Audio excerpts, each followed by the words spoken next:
para executar algoritmos de processamento digital de sinais. Algoritmos de processamento digital de sinais, eles têm basicamente 3 operações: a soma, a multiplicação e o armazenamento de amostras. O armazenamento de amostras é o que a gente chama de atraso unitário.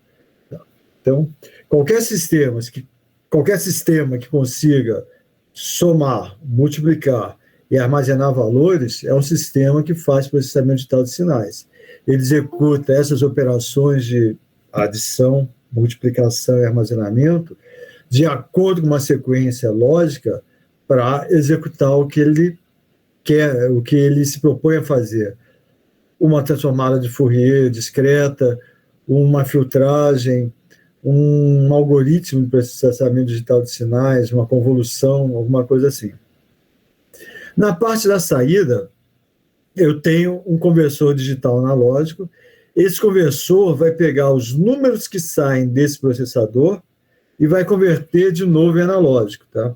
O quarto exercício dessa lista que eu coloquei hoje, ele envolve principalmente isso aí, o conversor digital analógico. E esse filtro analógico, que é chamado um filtro de reconstrução. O que ele faz? Ele reconstrói o meu sinal analógico a partir do sinal que está vindo do conversor digital analógico. Desse lado, na entrada, eu tenho um conversor analógico digital. Ele vai pegar um sinal analógico, transformar em números, entregar esses números para o processador fazer conta com eles. Tá? E aqui eu tenho um filtro, tá? Que é chamado filtro de guarda. Esse filtro é simplesmente para limitar as frequências que entram no meu sistema, porque, segundo o teorema da amostragem, eu não posso ter nenhuma frequência que seja superior à metade da frequência de amostragem com que esse sistema opera. Então, isso aqui são os blocos básicos de um sistema de processamento digital de sinais. E aí eu tenho várias aplicações, tá? Nós já vimos isso aqui, eu vou passar rapidinho isso aqui. O processador, que é o que vai nos interessar mais até o final do curso, é, como eu falei, um sistema capaz de realizar operações numéricas de forma ordenada, implementando algoritmos de processamento digital de sinais. E, de novo, as operações básicas são adição, multiplicação e o atraso unitário. Então, o que é adição? Adição é quando eu pego 2 sequências e somo os valores.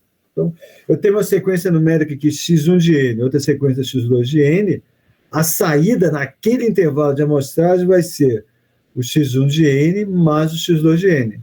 O somador aí, ele simplesmente adiciona o valor instantâneo das 2 entradas. Dúvidas? Queixas, reclamações, comentários, a parte, críticas, sugestões?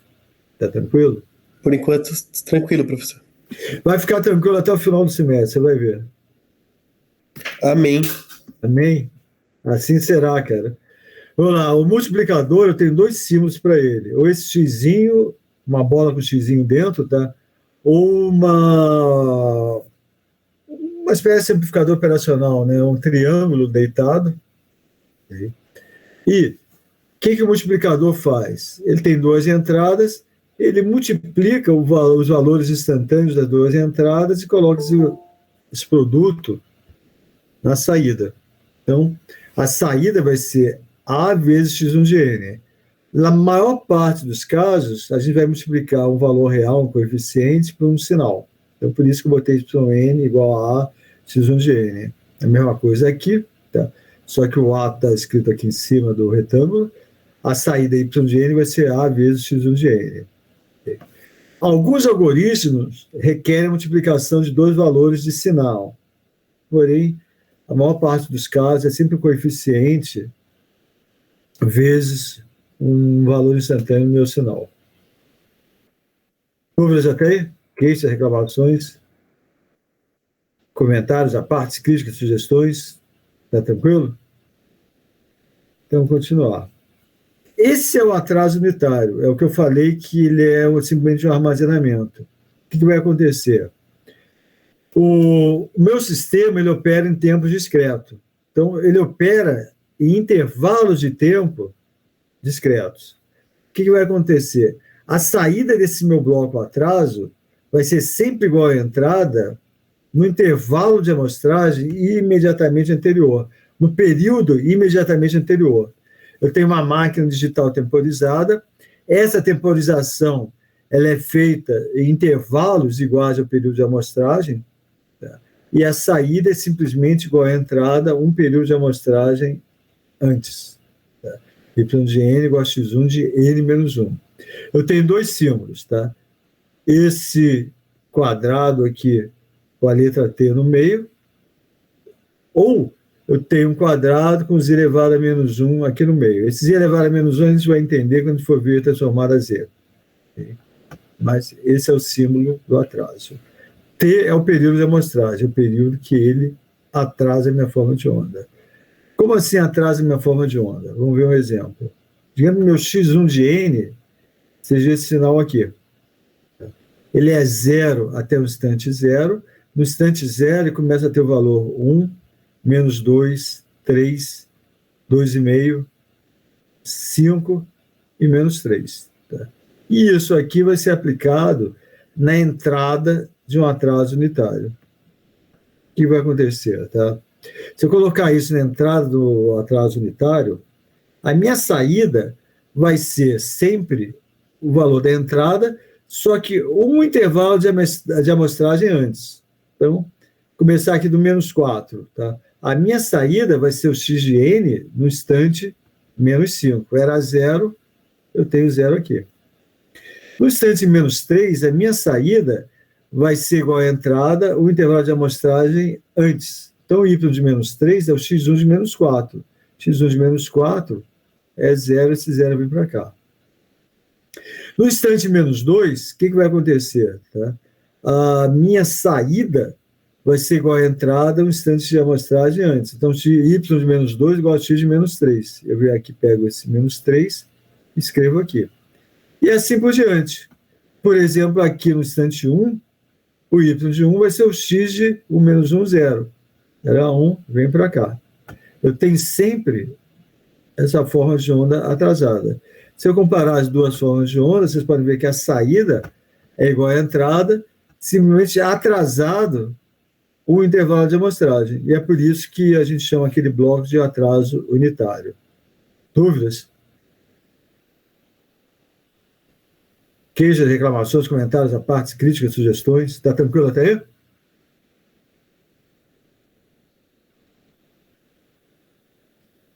Tranquilo, professor? Tranquilo. E aí, eu falei que a gente vai implementar algoritmos que incluem essas três operações básicas, adição, multiplicação e atraso unitário. A pergunta é, como que eu represento esse algoritmo? Eu tenho três maneiras. Diagrama de blocos, a equação de diferença no domínio do tempo e a função de transferência no domínio da transformada Z. Essa função de transferência no domínio da transformada Z, a gente só vai analisá-la quando a gente for efetivamente ver a transformada Z, que é o próximo tópico depois desse aqui. Então, hoje a gente vai ver diagrama de blocos e equação de diferença no domínio do tempo. Perfeito? Então, isso aqui é um exemplo de diagrama de blocos. Isso aqui é um integrador digital. O que acontece? Eu tenho um somador logo na entrada. Tá? Esse somador está somando essa entrada aqui, xn, com o valor realimentado que vem lá do yn. Aqui eu tenho um atraso, tá? Eu tenho um caminho reverso, uma realimentação. Tá?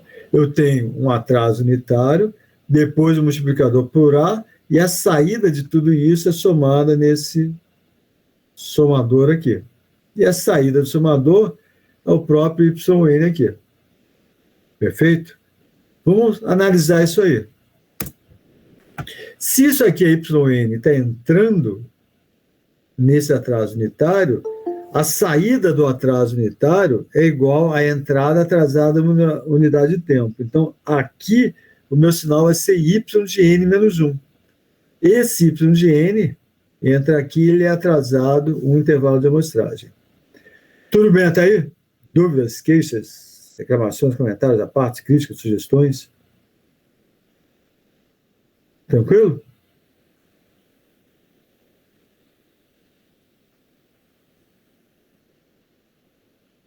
Senhores, senhoritas, vocês foram ao jantar e me deixaram falando sozinho aqui, hein? Tô aqui, professor. Estamos aqui, professor. Ô, professor, estamos aqui. Estamos aqui, professor. Tá Eu bom, então. não fui nem jantar ainda, professor. Então vocês não me responderam porque eu tenho mais de 50 anos, tá bem mais de 50 anos, tá? Vocês estão discriminando pessoa com mais idade. De jeito nenhum. Vamos lá, então. Mas vocês entenderam isso aqui? Por que isso aqui é y de n menos 1? Eu tô olhando o seu slide e lembrando da atividade. Tá, mas você entendeu por que é y de n menos 1?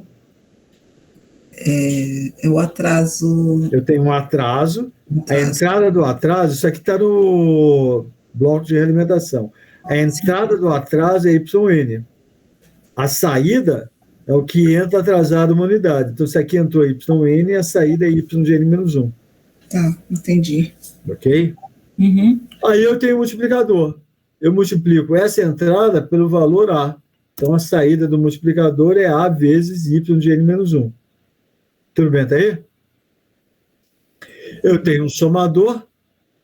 O somador, redundantemente, soma as duas entradas. A saída do somador vai ser xn mais A y de n menos 1. Mas essa saída é o próprio yn. Então, y de n é igual a x de n mais A y de n menos 1. Essa é a equação de diferença do meu sistema, do meu integrador digital. Dúvidas? Queixas, comentários, à parte, críticas, sugestões? Professor, esse atraso do T vai ser sempre 1? O atraso unitário vai ser sempre 1. Se eu quiser atrasar 2 intervalos, eu coloco 2 blocos desses em cascata. Entendi. Se eu quiser atrasar N vezes, tá? Eu coloco vários deles em cascata. Por exemplo, se eu quiser fazer um sistema de pedal para guitarra e quiser fazer um delay, um atraso grande, eu coloco vários desses blocos, um depois do outro. Ok? Ok, obrigado, professor. Nada. Então, eu já tenho duas maneiras de representar meu algoritmo. Ou por meio de um diagrama de blocos, que é isso aqui, ou por meio da minha equação de diferença. Está faltando a função de transferência em Z, que a gente só vai ver daqui a algumas semanas. Ok? Vamos lá. Com essa equação de diferença, eu consigo calcular a resposta ao impulso unitário. O impulso unitário digital é essa forma de onda aqui. O delta de n vai ser igual a 1 se n igual a 0 e 0 para n diferente de 0. Ou seja, para qualquer outro valor de n, eu tenho 0. Quando chega em 0, eu tenho uma amostra igual a 1. E depois tudo igual a 0. E eu quero calcular a resposta ao impulso unitário a partir dessa equação de diferença. Eu faço, eu simplesmente aplico o que eu sei aí de equação de diferença. Para n menor que 0, a entrada ainda está igual a 0 e o sistema está em repouso. Então, para n menor que 0, essa saída aqui é sempre igual a 0. Aí chega um instante n igual a 0, eu aplico meu impulso unitário aqui. Aqui vem o valor 1. Para n igual a 0, o sistema ainda está em repouso e a excitação é aplicada. Y de 0 vai ser igual a x de 0 mais a y de menos 1. Tá? Ou seja, apliquei a equação de diferença. E eu sei que o x de 0 é igual a mais 1, que é o impulso unitário. O y de menos 1 é igual a 0 por causa dessa primeira linha aqui. O sistema ainda estava em repouso. Foi antes de eu aplicar a minha excitação. Então, o y de 0 vai ser 1 mais a vezes 0. Na matemática antiga, isso dava 1. Perfeito até aí? Dúvidas? Reclamações, comentários, à parte, críticas, sugestões? Está tranquilo até aí? Tudo bem. Beleza. Agora vamos para n igual a 1. Para n igual a 1, o que acontece? Se eu aplicar essa equação de diferença, eu vou ter que y de 1 é igual a x de 1 mais a vezes y de 0. O x de 1 é igual a 0 porque é o impulso unitário, já voltou a ser zero. O y de zero nós acabamos de calcular como sendo igual a 1. Então, o y de 1 vai ser igual a 0 mais a vezes 1, na matemática antiga, de ser igual a a. Então, y de 1 é igual a a. Dúvidas? Comentários da parte, críticas, sugestões?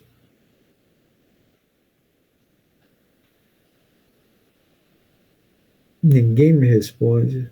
Nossa, família. Acho que eu vou chorar aqui, hein? Sabe que isso aí me dá um problema muito grande, tá? Que toda vez que a turma não me responde, não presta atenção no que eu estou falando, tá? Eu me sinto rejeitado, né? E eu dou aula há muito tempo. Então, com o passar do tempo, eu fui criando um complexo de rejeição. Tá?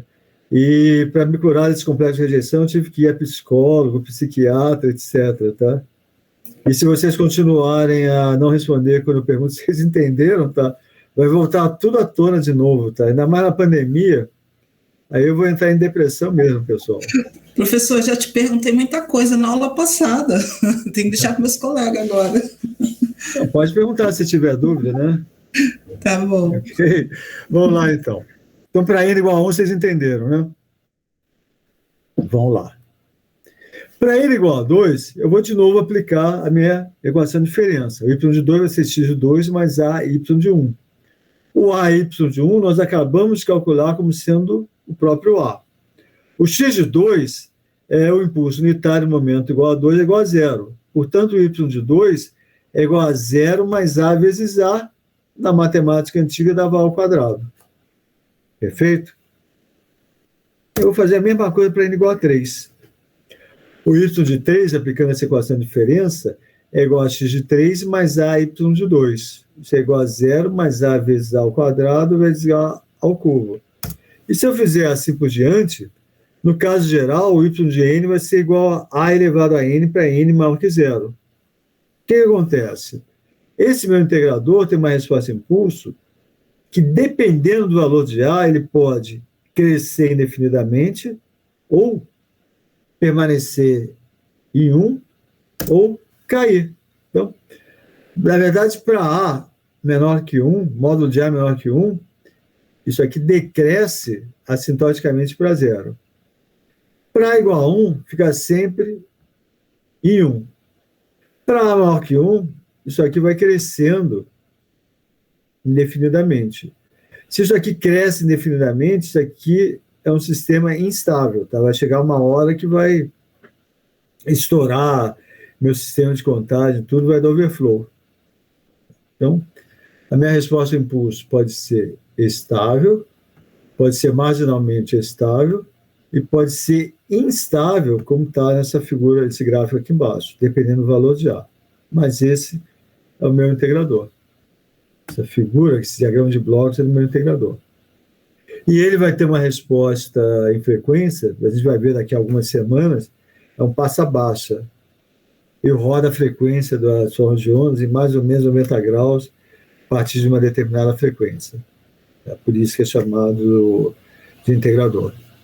Mas a gente só vai ver isso depois que a gente vê transformado a Z. Tudo bem até aí? Dúvidas, comentários? Tudo bem. Um programinha. E aí eu terminei essa apresentação, já posso pegar minha próxima apresentação. Tá? Que começa com o mesmo assunto. Como representar um algoritmo, tá? Eu repeti o integrador digital. Era para recapitular e eu acabei fazendo isso para outra apresentação.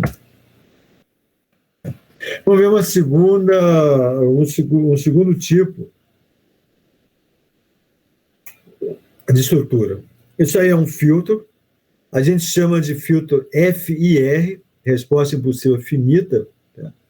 E às vezes o pessoal também chama isso de tapped delay line, linha de retardo com umas derivações aqui. Okay? Mas Basicamente, essa estrutura aqui tem N atrasos colocados em sequência, numa linha, tá? E o que a gente faz? Entre um atraso e outro, a gente tira o sinal, multiplica por coeficiente e depois soma tudo. Isso aí vocês vão ver até o final do curso, é um filtro digital. Eu consigo fazer um passa baixa, passa alta, passa banda, rejeita faixa, tudo, calculando esses coeficientes aí, C0, C1, C2, C3, até C índice N. Ok?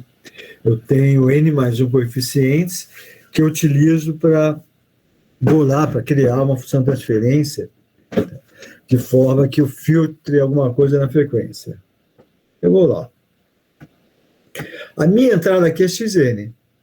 Eu tenho o primeiro atraso, a saída desse primeiro atraso é a entrada atrasada de um intervalo de tempo. Então, aqui o meu sinal passa a ser x de n menos 1. Dúvidas até aí?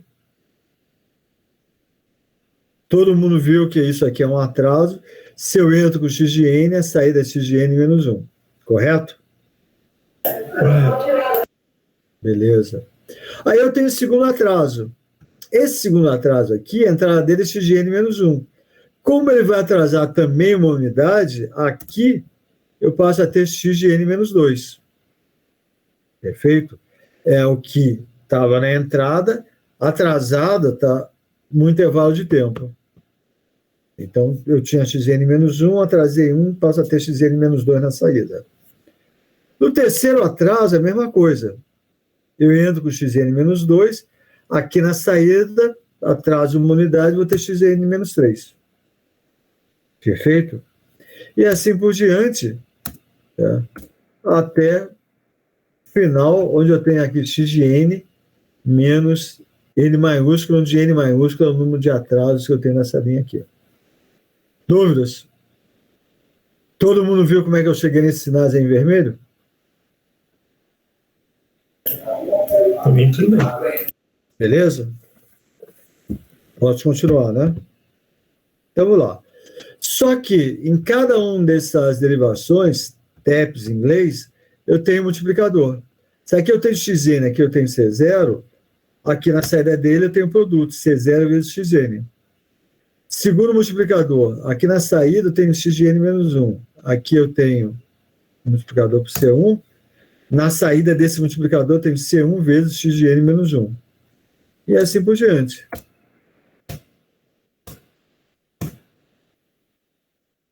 Dúvidas? Tudo isso entrando nesse somador, redundantemente a saída do somador é a soma. Y de n vai ser igual a C0 x de n, mais C1 xn menos 1, mais C2 xn menos 2, mais C3 xn menos 2, e assim por diante até C índice n x de n menos n maiúsculo. Dúvidas até aí? E essa é a equação de diferença desse bloco. Tranquilo? Todo mundo viu isso?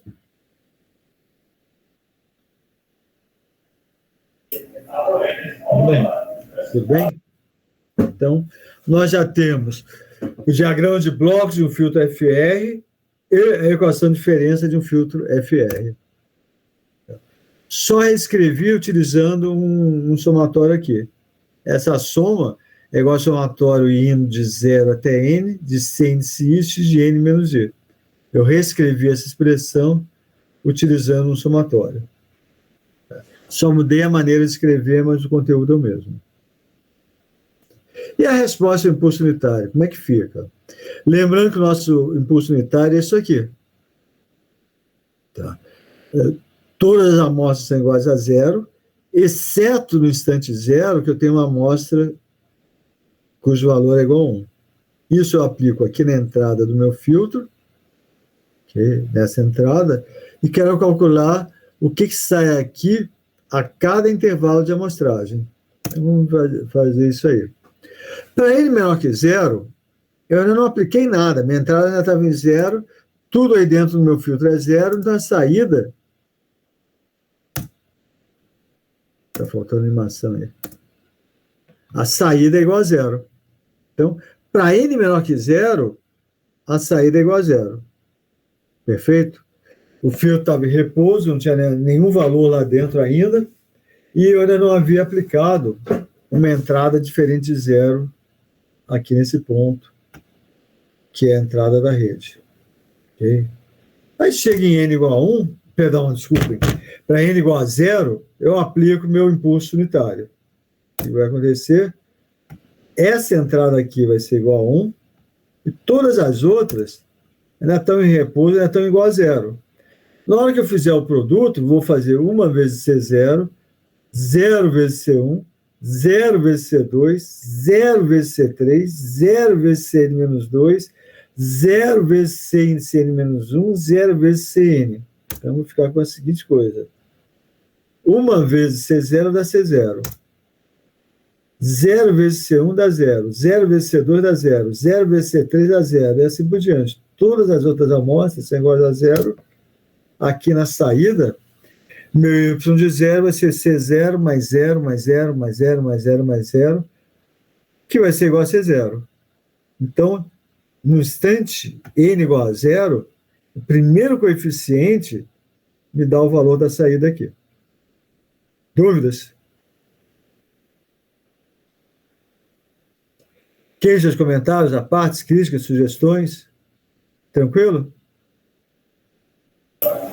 Tudo bem? Tudo bem? E n igual a 1? O que vai acontecer? Isso aqui é uma linha de retardo. Então, aqui entra o novo valor. Minha animação está errada. Aqui entra o delta de 1, que é igual a 0. Mas aqui é uma linha de retardo. Então, nesse n igual a 1, isso aqui vai ser a entrada um instante imediatamente antes. Então, aqui eu vou ter aquele 1. E o resto tudo continua por 0. Tá? Por quê?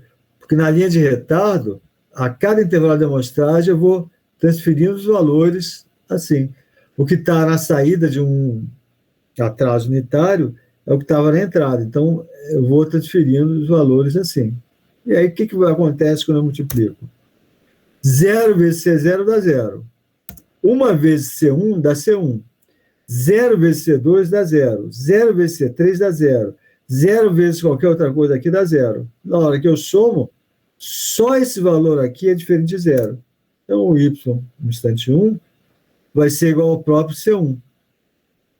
O y no instante 0 era o C0. No instante 1 é o C1. Dúvidas até aí? Queixas, comentários, apartes, críticas, sugestões? Não, professor, tranquilo. Beleza. Tranquilo, professor. Então, vamos lá. No instante 2, o que vai acontecer? Eu vou entrar com mais o valor 0 aqui. Aquele 0 que estava aqui passa para cá. Aquele 1 que estava aqui passa para cá. E os zeros vão todos sendo transferidos, mas continuam com 0. O que vai acontecer na hora que eu vou multiplicar? 0 vezes C0 vai dar 0. 0 vezes C1 também vai dar 0. 1 vezes C2 vai dar C2. 0 vezes C3 vai dar 0. 0 vezes CN-2 vai dar 0. E assim por diante. Na hora que eu somo, só esse valor aqui é diferente de 0. Então, para o y de 2, vai ser o próprio C2. Ok? O y de 0 foi C0, o y de 1 foi C1, o y de 2 igual a C2.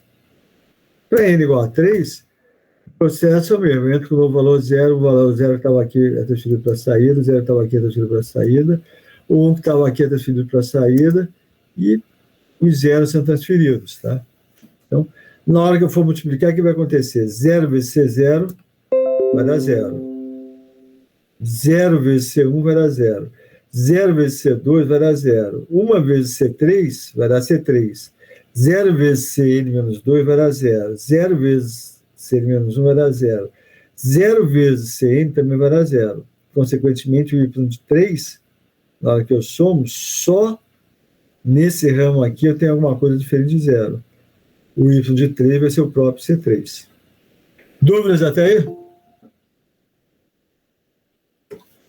O professor, da mesma forma que ele é um filtro, ele é muito parecido com um multiplexador, né? Da mesma forma que ele é um filtro, ele é parecido com o multiplexador, que você está pensando no multiplexador digital lá, né? Circuito digital. Isso. Tá. Sim, mas lembra que isso aqui é um número. Tá? Apesar de já estar aparecendo 0 e 1 aí, tá? É um número decimal, não é um número binário como acontecia lá no multiplexador. Beleza. Tá? Tem essa pequena diferença aí. Mas sim, não é muito diferente do multiplexador. Mas a ideia é isso. E esse 1, ele vai percorrendo aqui. Tá? No instante 4, esse 1 vai estar no ramo do multiplicador C4. No instante 5, no ramo do C5. Depois de N vezes, o 1 vai estar aqui e a minha saída vai ser CN. O último passo é aqui. Tá? O 1 chegou aqui na extremidade, na borda. Uma vez CN da CN, a saída vai ser CN. Depois do instante N, o que vai acontecer? Eu vou encher de novo a minha linha de retardo com zeros, tá? E a minha saída vai ser sempre zero. O que vai acontecer, tá? Do instante 0 até o instante N, o valor da saída da resposta ao impulso unitário é igual ao próprio coeficiente. Tá? E eu só garanto que eu tenha valores não nulos, tá? Do instante 0 até o instante N maiúsculo. Por isso que a resposta ao impulso finita. A resposta só é não zero desde o instante 0 até o instante N. Tá? Daí o nome Finite Impulse Response. Dúvidas? Não. Tudo bem. Tudo bem? Esse é o nosso filtro FR, o nosso TEP de delay line. Tá? Nós vamos ver, bem lá para frente, tá? Já chegando em novembro, como projetar esses coeficientes para satisfazer uma determinada especificação. Eu quero um rejeita faixa que rejeite 60 Hz. E a gente vai aprender a calcular esses coeficientes para implementar um rejeita faixa de 60 Hz. Tá? Mas isso é assunto para matéria futura. Esse é um exemplo, tá? Eu tenho só 3 atrasos, os coeficientes são 1, 0,4, 0,1, menos 0,4, tá? E essa aqui vai ser a resposta ao impulso unitário. Ele era 0 até o instante 0, depois essa resposta passa a ser igual aos valores dos coeficientes, 1, 0,4, 0,1 e menos 0,4. Esqueci os valores, 0,4, menos 0,4, 0,1, né? Era 1, 0,4, 0,1 e menos 0,4. Essa vai ser a resposta impossível do meu filtro. Dúvidas, queixas, reclamações, comentários, apartes, críticas, sugestões?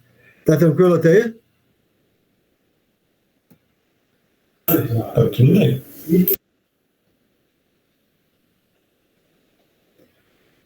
Isso aqui foi uma dúvida de um aluno no semestre passado, tá? Que ele comparou essas expressões aqui. Aí, essa expressão. Volta. Tem muita animação, não vai dar para fazer assim.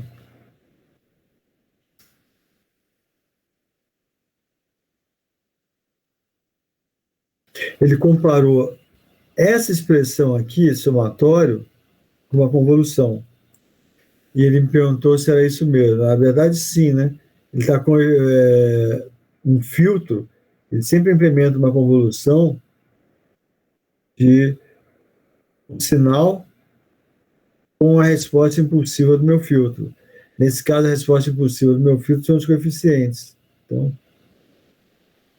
A resposta era essa. Mas foi o... Eu não me lembro mais quem foi, mas foi um aluno no semestre passado que me perguntou isso. Então, um filtro digital ou qualquer tipo de filtro linear, ele sempre implementa a convolução da resposta impulsiva dele com o sinal de entrada a que ele foi submetido. Né? Então, essa figura aí era para explicar isso para aquele aluno. Isso aqui é como se fosse uma convolução do meu sinal de entrada com a resposta impulsiva do filtro representada pelos coeficientes.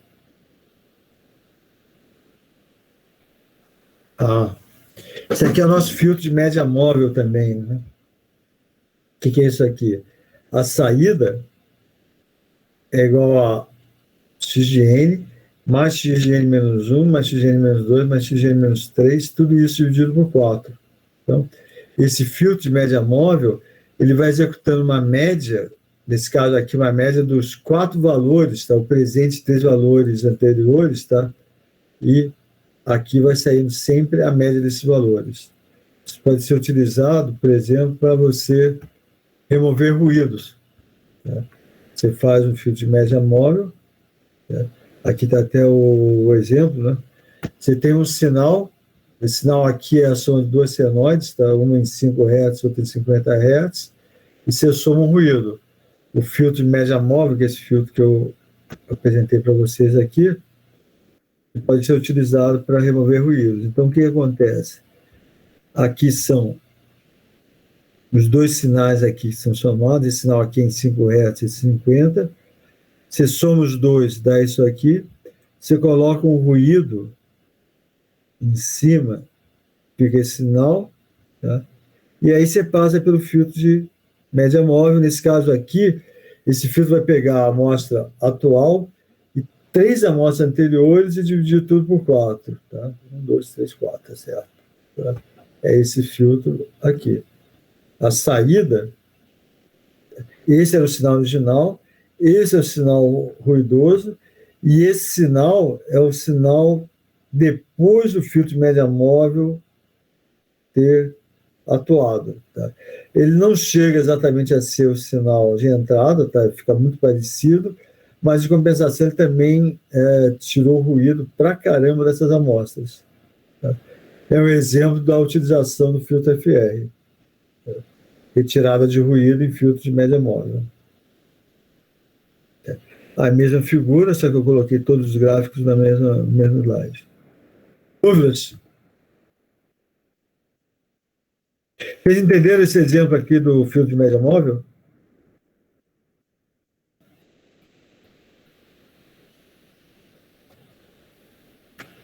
Sim, não, talvez? Eu entendi. Você entendeu? Beleza. Ok, então vou continuar com a matéria.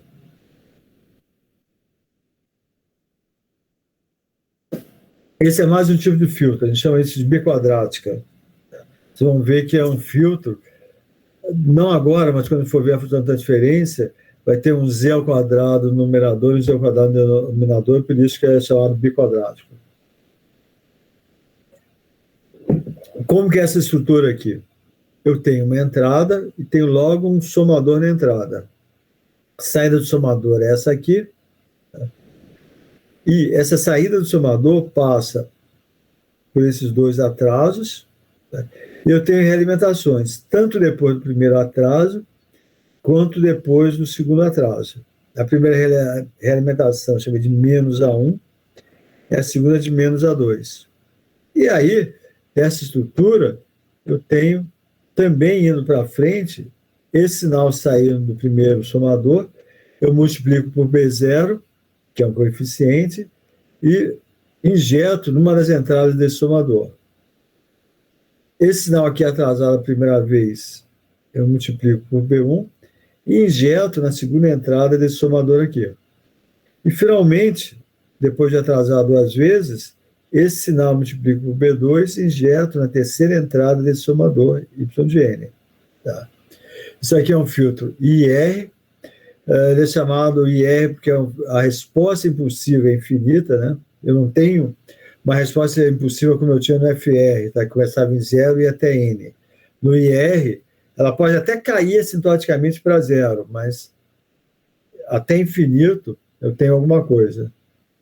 Okay? Então, por isso que é filtro IR, em inglês filtro IIR. Mas vamos analisar esse filtro. Então, para analisar esse filtro, eu vou redesenhar essa rede algumas vezes, tá? Eu vou redesenhar e ainda vou usar uma variável auxiliar. Por que eu vou redesenhar essa rede? Porque eu quero pegar essa rede e tentar obter uma relação direta entre YN e XN. Se eu não redesenhar, vai ficar muito difícil de eu enxergar o que está acontecendo com a rede. Então, eu vou redesenhar algumas vezes, tá? Acho que 2 ou 3 vezes, tá? E vou usar uma variável auxiliar nesse ponto aqui. Então, vamos começar a fazer isso aí. Eu vou chamar o sinal nesse ponto, que é a soma do xn com esses 2 sinais realimentados aqui, de Vn. Se esse sinal é Vn, e ele entra no atraso, a saída do atraso é o mesmo sinal que estava na entrada, só que um intervalo de amostragem antes. Então, aqui é V de n menos 1. Aqui eu tenho outro atraso, né? Eu passo para aqui, aqui eu tenho V de n menos 2. Perfeito até aí? Dúvidas? Deixa. Beleza. Professor, eu não entendi muito bem não como é que funciona esse bicóide. Não, eu ainda não terminei de explicar, né? Eu vou chegar já nele, tá? Mas esse V de N, então, é só uma variável que você quis colocar, né? Eu quis colocar para poder resolver o circuito, tá? Esse sinal aqui, ele não é a saída e ele não é a entrada. É um sinal que está lá dentro da minha rede. Tá? Por causa disso, e eu tenho um interesse especial nesse sinal para resolver essa biquadrática, para achar a equação de diferença biquadrática, eu resolvi batizá-lo com um nome diferente, que é V de N. E já que aí é V de N, eu tenho a entrada de um atraso, a saída é V de N menos 1. E já que V de N menos 1 entra no atraso, a saída desse atraso é V de N menos 2. Tudo bem até aí? Ok. Ok? Professor, Mas eu ainda não resolvi a biquadrática. Estou ainda me preparando para fazer isso. professor, Diga. nesse primeiro atraso aí, o V de N, ele entra no atraso, sai V de N menos 1. Isso. Aí, esse sinal, ele está indo para o outro atraso e para os 2 multiplicadores, é isso? Tem um nó ali no meio? Isso. Esse V de N menos 1, ele entra nesse multiplicador e vem para esse atraso. Tá ok. Esse V de N menos 2 vem para esse multiplicador e vem para esse multiplicador também. E esse V de N vem para esse atraso e vem para esse multiplicador. Era essa a pergunta? Isso, era isso mesmo, só para confirmar. Beleza. Mais Professor, alguma dúvida? Oi. então vai ter uma condição que às vezes vai utilizar só o primeiro atraso, considerando o com de cima, e fazendo separado também o V de N menos 2, né? Ou depois. Ou vai... Se o A1 for igual a B1 igual a 0, sim. Ah, tá. Tá? Uhum. Mas é que nós ainda não resolvemos a biquadrática, né? Nós não calculamos uma equação de diferença que nos forneça YN em função do x de n. Tá? Tá bom, entendi. Ok. Mais alguma pergunta?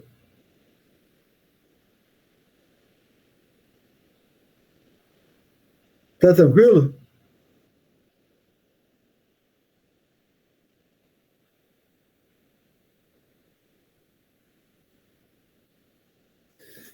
Tá sim, professor. Tá bom. Eu já ia comentar que ninguém me responde. Vamos lá. Agora eu vou começar a brincar com os desenhos disso aqui. Tá? Então,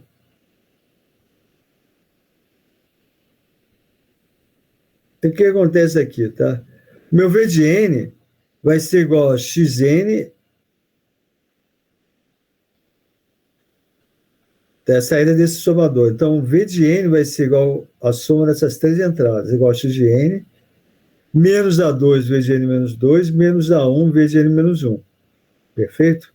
Então, essa primeira equação aqui me dá o V de n, só que está em termos de V de n menos 1 e V de n menos 2.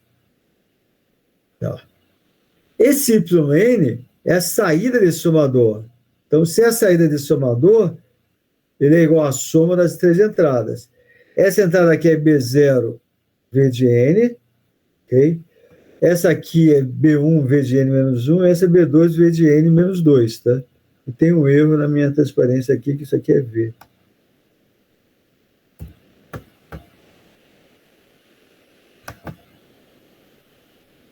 Ok? Qual que é o meu problema aqui? Eu quero uma equação de diferença que expresse y de n em função de x de n. Então, eu olho para essas equações e, sinceramente, eu não vejo como que eu posso obter essa relação entre yn e x de n, tá? Eliminando o v de n, o v de n menos 1 e o v de n menos 2. Eu preciso fazer alguma coisa diferente para chegar a uma equação que me dê yn em função de x de n, sem nem pensar em v de n menos 1 e v de n menos 2. Eu preciso de algum procedimento diferente. Tudo bem? Esse procedimento diferente é a sequência de desenhos que eu falei para vocês. Ok? Que a gente vai fazer a partir de agora. Tranquilo aí? Acho que com o desenho vai ser melhor mesmo, porque realmente está bem confuso. Não, mas esse aí está bem confuso mesmo, para eu explicar para vocês que eu não consigo resolver por aqui. Esse método de resolução aí é para a gente bater a cabeça na parede e não conseguir progredir. Tá? Mas eu vou progredir agora com o que eu vou começar a fazer a partir de agora.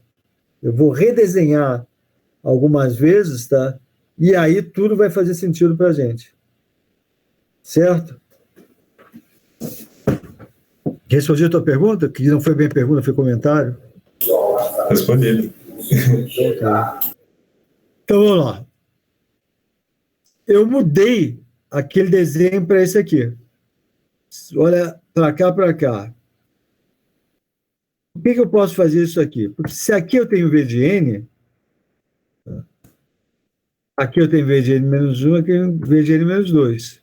Mas também tenho V de n menos 1, e o V de n também está entrando aqui. Certo? Se eu continuar, aqui eu tenho V de n menos 2. Mas aqui eu tenho V de n menos 2 também. O que aconteceu? Eu dobrei o número de atrasos, mas no fundo não modifiquei a rede. Porque se aqui eu tenho V de n, eu também tenho aqui. Então, se aqui eu tenho V de n menos 1, aqui eu vou ter V de n menos 1. Se aqui eu vou ter V de n menos 2, aqui eu também tenho V de n menos 2.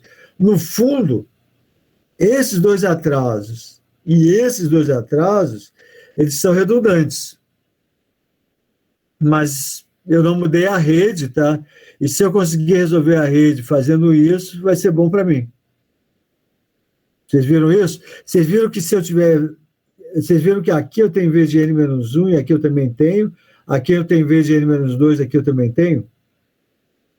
Porque o V de n está entrando nessas duas linhas de atraso aqui.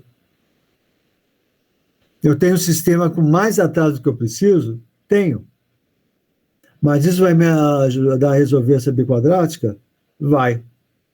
Então deixa por enquanto eu fazer isso aí. Beleza? Dúvidas? Beleza. Tá. Tem alguém que esteja estranhando muito o que eu estou fazendo aqui?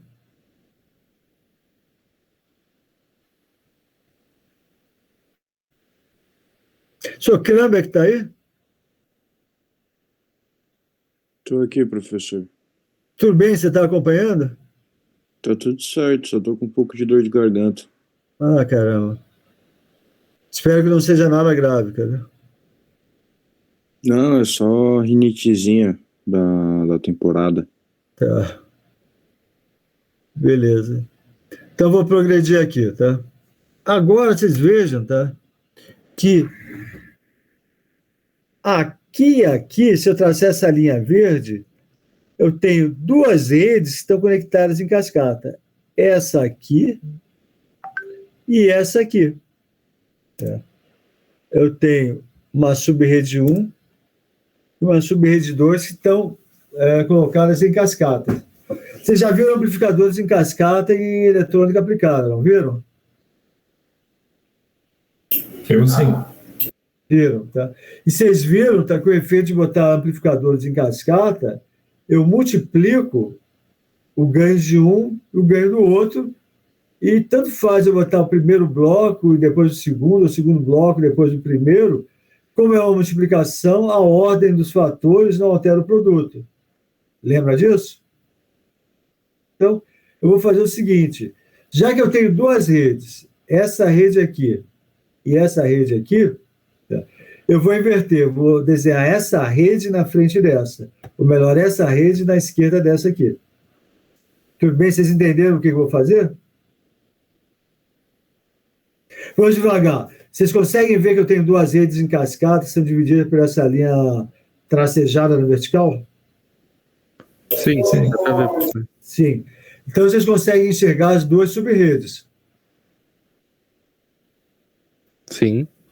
Eu Sim. simplesmente vou inverter a ordem das subredes. Vou fazer isso aqui. A subrede 1 veio para frente, a subrede 2... desculpe. Esquece que eu falei. A subrede 2 veio para a esquerda e a subrede 1 veio para a direita. Eu simplesmente inverti a ordem dessas subredes aqui. Vocês podem ver que isso aqui é igual a essa subrede, tá? E isso aqui na esquerda agora está na direita. São dois blocos em cascata, então não alterei o efeito delas. Concorda? E aí agora eu já posso fazer algumas coisas interessantes. Nota, aqui eu tenho XGN, não é isso? Está entrando nesse atraso. Então a saída desse atraso, tá, vai ser XGN menos 1. Está entrando nesse outro atraso aqui. Então essa saída aqui vai ser XGN menos 2. Aqui é um somador. Quais são as entradas do somador? Vai ser B0 XGN, B1 XGN menos 1 e B2 XGN menos 2. Essa é a saída. De novo, para me facilitar, eu chamei esse sinal aqui de ZDN, tá? Mas não precisaria necessariamente fazer isso. Essa é a saída da primeira subrede, que é muito parecido, tá, com um filtro FR. Certo? Só que está desenhado de outra maneira, de outra perspectiva. Dúvidas até aí?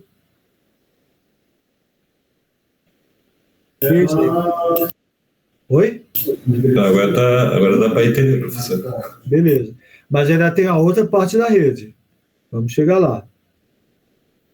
Okay. Vamos lá. Essa outra parte da rede aqui. Eu tenho aqui, tem YN, mas está entrando essa linha de atraso aqui.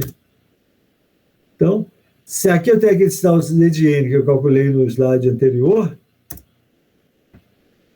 aqui eu tenho Y de N menos 1, e aqui eu tenho Y de N menos 2, que eu tenho esses atrasos aqui. O YN está entrando, a saída do primeiro é YN menos 1, YN menos 1 entra no segundo atraso, a saída do segundo atraso é Y de N menos 2. E Y de N também é o resultado de uma soma. A soma do que está entrando nesse termo aqui, que calculamos no slide anterior, menos A2 Y de N menos 2, menos A1 Y de N menos 1. Y de N vai ser igual a ZN, que está entrando aqui, menos A1 Z de N menos 1. Caramba! Pisei na bola aqui. Y.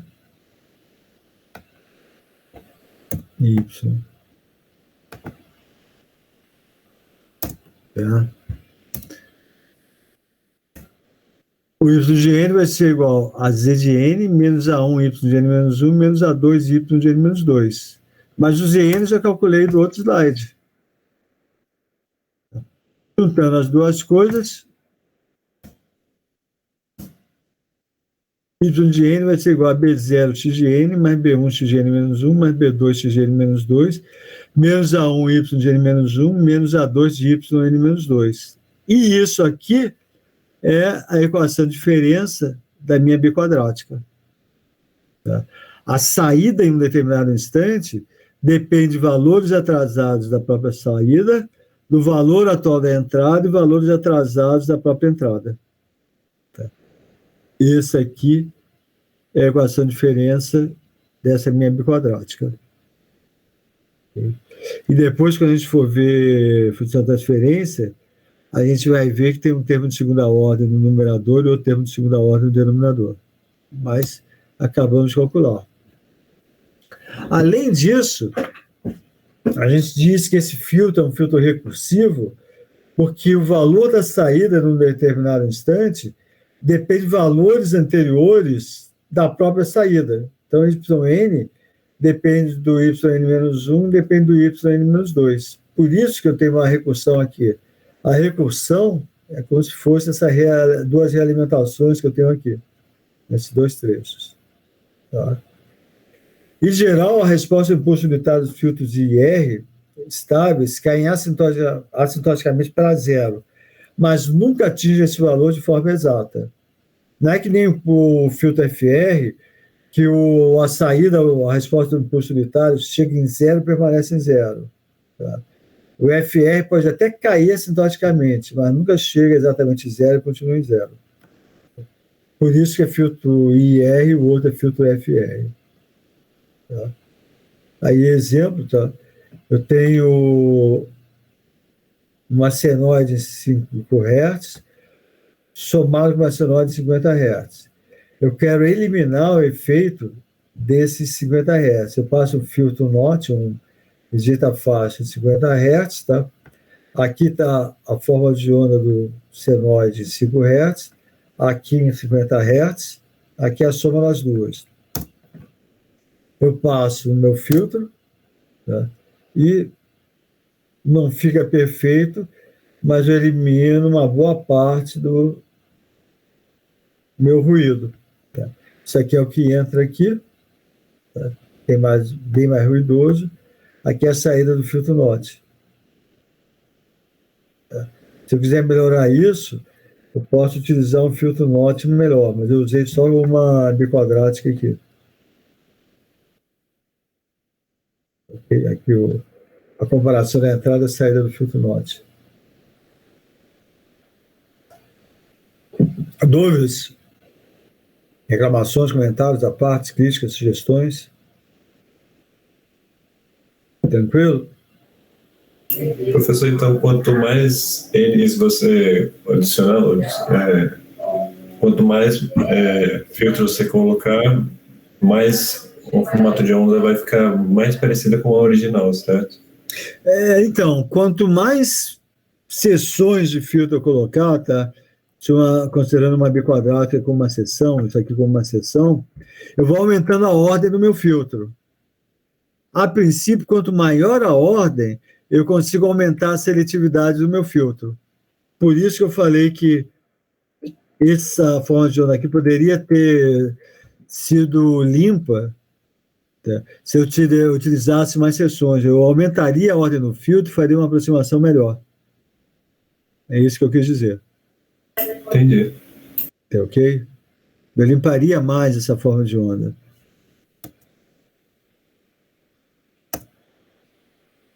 Aqui é, por exemplo, tá? Uma tela do MATLAB. MATLAB tem uma ferramenta chamada Filter Design Analysis Tool, FDA. Eu projetei um filtro NOT, tá? Aqui em 50 Hz. Se eu aumentar essa ordem, eu coloquei uma ordem de 2, mas se eu aumentar a ordem, ele fica mais seletivo aqui. Tá? Ficando mais seletivo, eu filtro melhor o meu sinal. Porque nesse caso aí, eu só queria uma biquadrática, tá? Para mostrar para vocês que a biquadrática serve para filtrar. Tá? E aí essa ferramenta do MATLAB, o Filter Design Analysis Tool, tá? Ele me dá uma porção de gráficos diferentes, tá? Aqui nesse caso, ele me dá a resposta impulsiva, tá? E apesar de parecer que está indo para zero, na verdade está indo assintoticamente para zero, tá? Nunca vai exatamente para zero. Ok, dúvidas até aí? Comentários à parte, críticas, sugestões? E aí eu posso fazer filtros maiores, tá? Fazendo associações desses blocos de segunda ordem. Por exemplo, aqui é uma estrutura em cascata. A entrada de um é a saída do anterior. Então, nesse caso aqui eu tenho M blocos biquadráticos, tá? E aí eu consigo implementar filtros mais seletivos, né? De ordem mais elevada. Aqui segunda ordem, segunda ordem, segunda ordem. No final das contas, isso aqui vai ser um filtro de ordem 2 vezes M.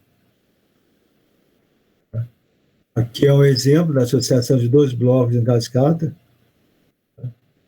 E fica melhor aqui, se eu fizer por função de transferência, porque com equação de diferença é difícil para caramba calcular a equação de diferença resultante daqui.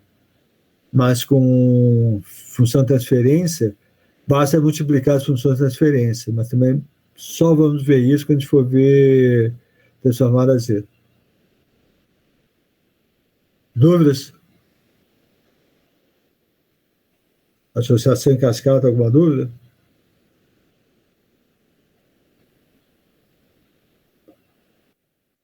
Uma outra maneira de fazer isso é associação em paralelo.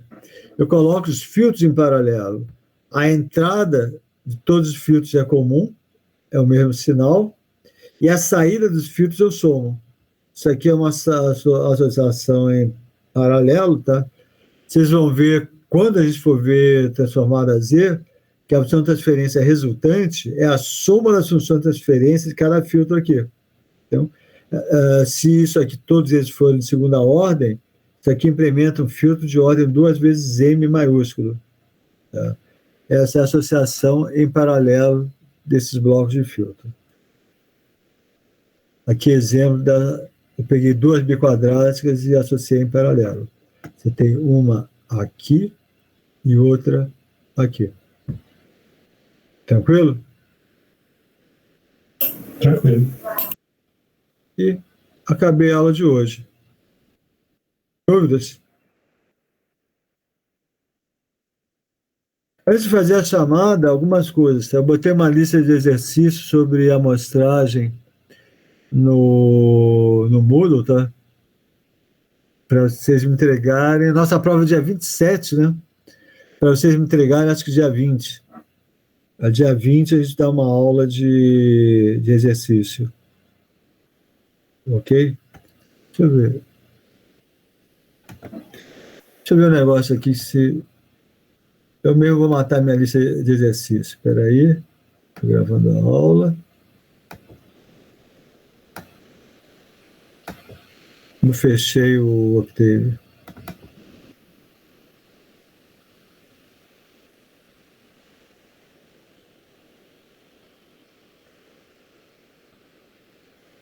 Abri o Octave.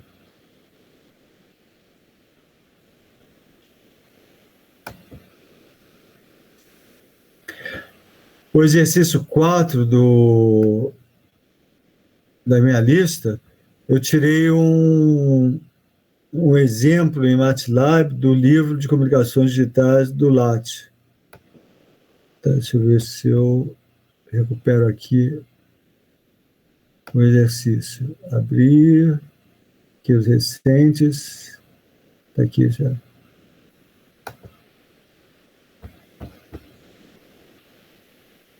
Deixa eu só ver porque eu andei mudando aqui. Tá 50 Hz, tá? É um exercício sobre amostragem e reconstituição.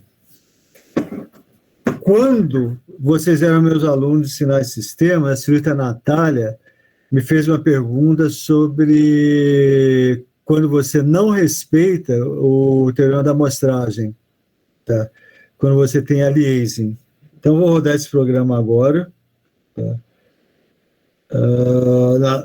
Bom, antes de rodar... Bom, vou rodar e depois explico o programa. Já está aqui.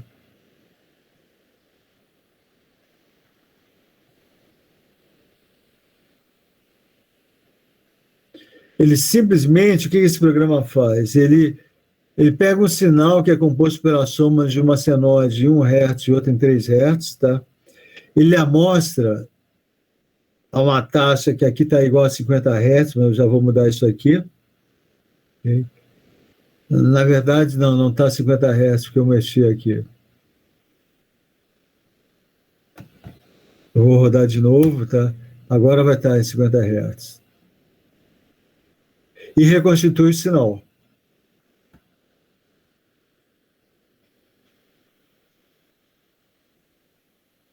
A senhorita Natália me perguntou, naquela época, o que acontecia quando tinha aliasing, né? Quando você não obedecia o teorema da amostragem. Então, aqui a maior frequência do sinal é 6, você teria que... 3, perdão, você teria que amostrar em 6, o cara mostrou em 50. Então, aqui... Tá. Ele poderia ter feito em cores diferentes, mas aqui o que acontece? O sinal está sendo reconstituído e antes da filtragem, tá, a reconstituição fica em formato de escadinha. Tá vendo? Isso aqui é um conversor digital analógico, a saída, antes. Deixa eu ver se ela está aqui. Esquece aqui. Antes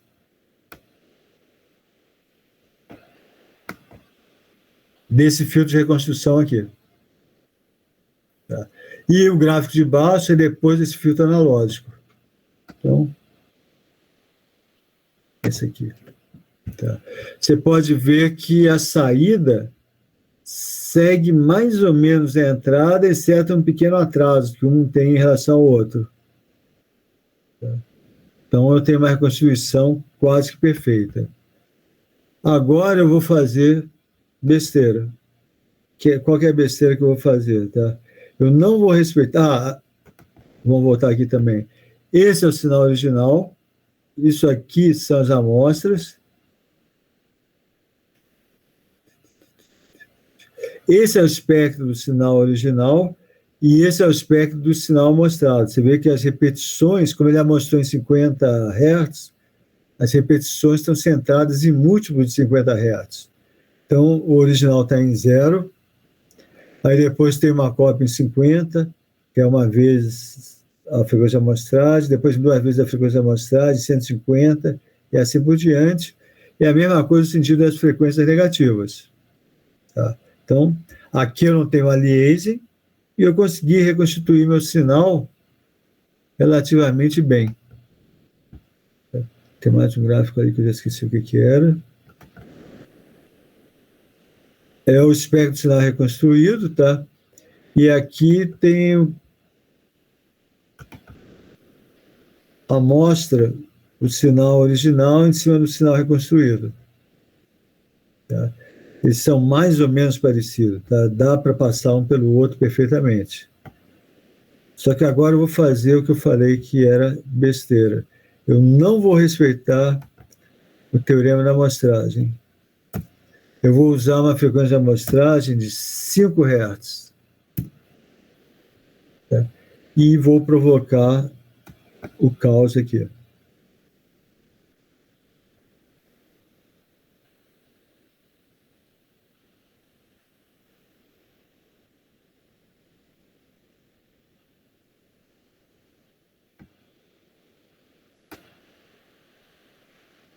O que aconteceu?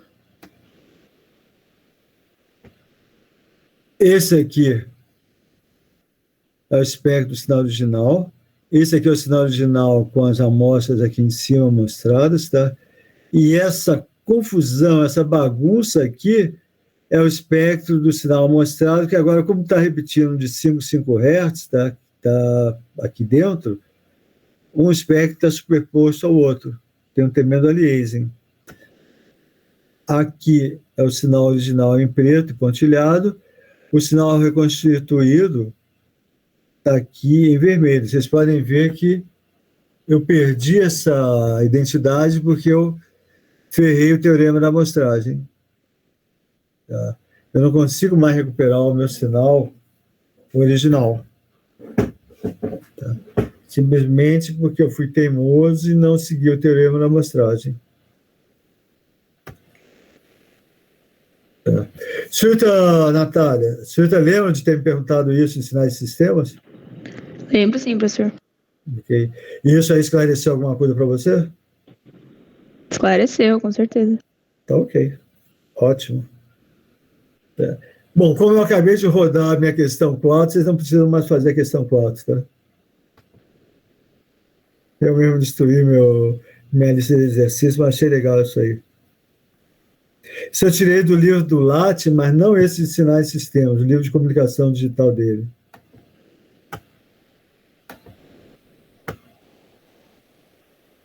Beleza? Dúvidas técnicas aí? Queixas, reclamações, comentários, apartes, críticas, sugestões? O Bruno fez uma reunião com os professores semana passada e eu não sei se ele já falou com vocês ou não, tá? Vocês vão começar a ter nota de participação, mas a nota de participação vai depender de uma avaliação geral, uma prova de múltipla escolha que tem questões de todas as disciplinas. Okay?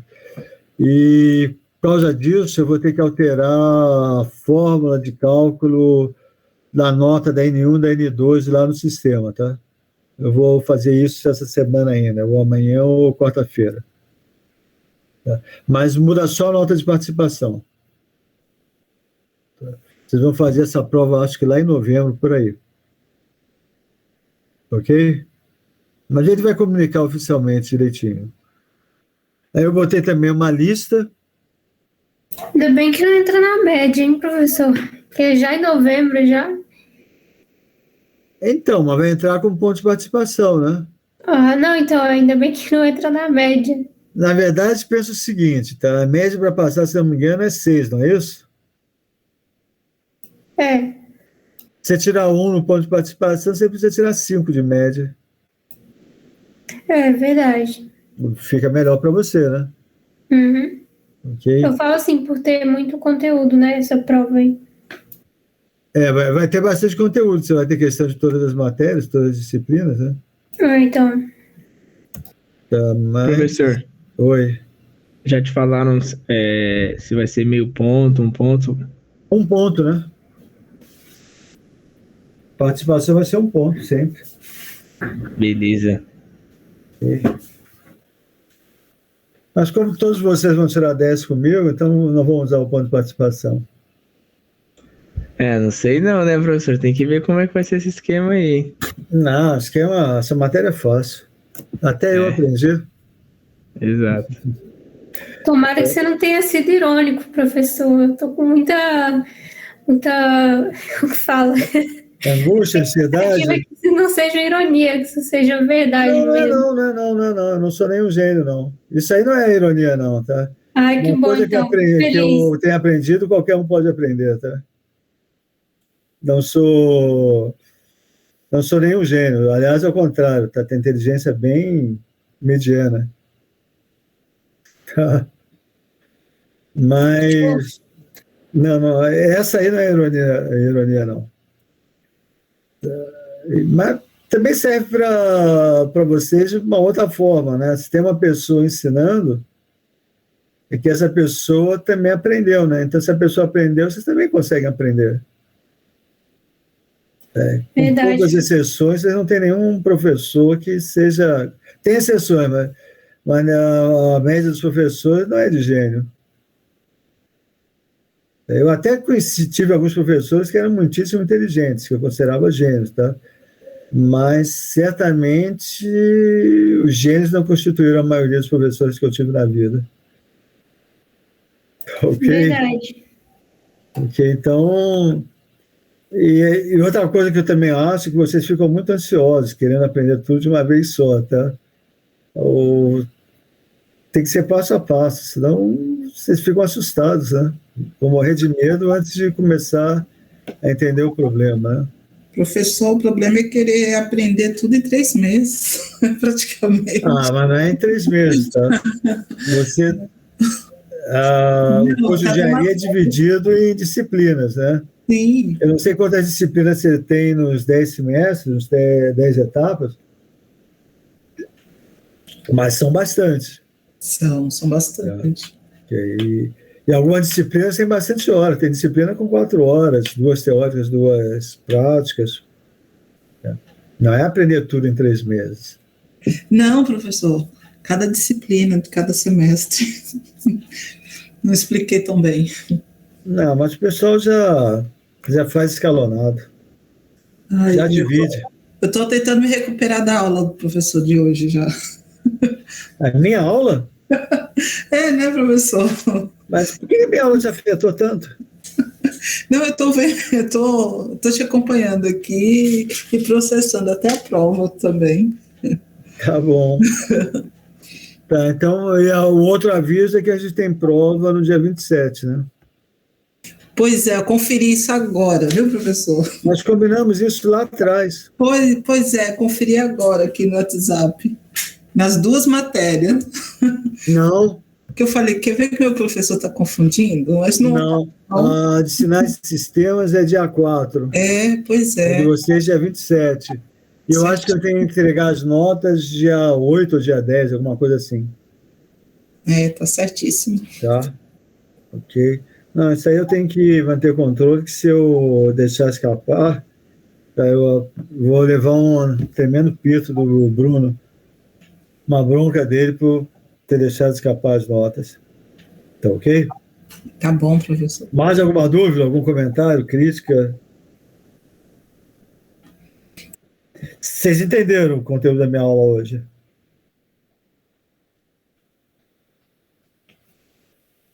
Putz, esse silêncio me assusta. Eu que vou ficar assustado se vocês ficarem em silêncio quando eu perguntar se vocês entenderam.